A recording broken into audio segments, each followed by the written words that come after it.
حضرت عمر بن عبدالعزیز رحمۃ اللہ علیہ والد مصر میں ہوتے تھے، اور جناب عمر بن عبدالعزیز حضرت صالح بن کسان رحمۃ اللہ علیہ ایک محدث تھے، ان کے پاس مدینہ طیبہ میں تعلیم حاصل کرتے تھے۔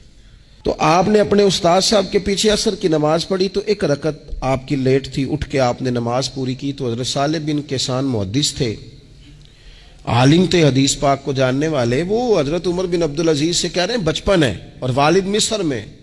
انہوں نے پوچھا بیٹا کہاں تھے؟ نماز میں ایک رکعت میں نے دیکھا کہ آپ نے دیر سے نماز پڑھی ہے۔ تو عرض کرنے لگے میں حضور کنگھی کر رہا تھا۔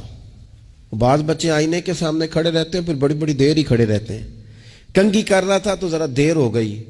حضرت صالح بن کسان رحمۃ اللہ علیہ نے ان کے والد کو مصر میں خط لکھا، فرمانے لگے جوانی بھی ہے، موقع بھی ہے، فرصت بھی ہے، اور ابھی بھی آپ کا بیٹا جماعت سے نماز نہیں پڑھتا۔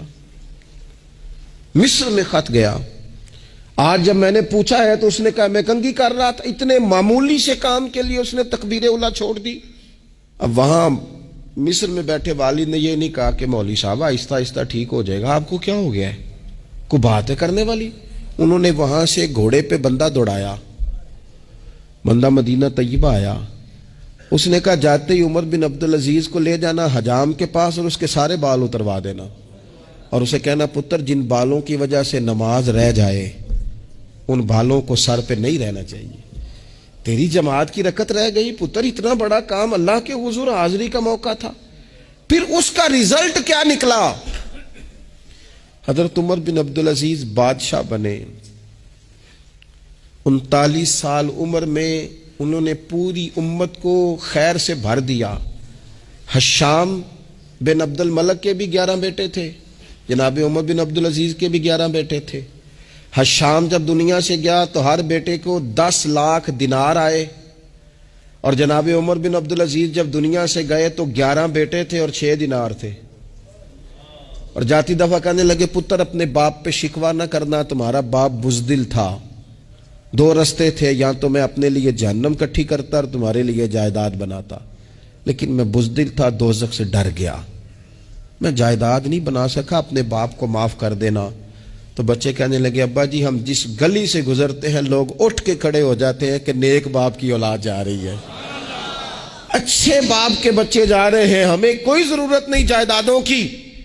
وہ شخص جو یہ بیان کرتا ہے نا کہ 6 دینار چھوڑ گئے تھے، وہ کچھ کفن دفن پہ لگ گئے، کچھ اور کسی کام لگ گئے، 6 دینار کل بچے بچوں کے پاس، 11 بیٹوں کے پاس، لیکن وہ شخص کہتا ہے وہ جو 10 لاکھ دینار حشام بن عبد الملک کے بچوں کو آئے تھے وہ مسجدوں کے سامنے بھیک مانگا کرتے تھے، کیونکہ جب بچوں کو بنا اس طرح کا دیا گیا کہ کھانے میں پینے میں موج میں اڑا دیا مال، اور یہ جو 6 دینار 11 بیٹوں کو دے کے گیا، رب نے اتنی برکت دی کہ ایک ایک بیٹا ایک ایک وقت میں 100 گھوڑے مال کے بھرے ہوئے رب کے رستے میں خیرات فرمایا کرتے تھے۔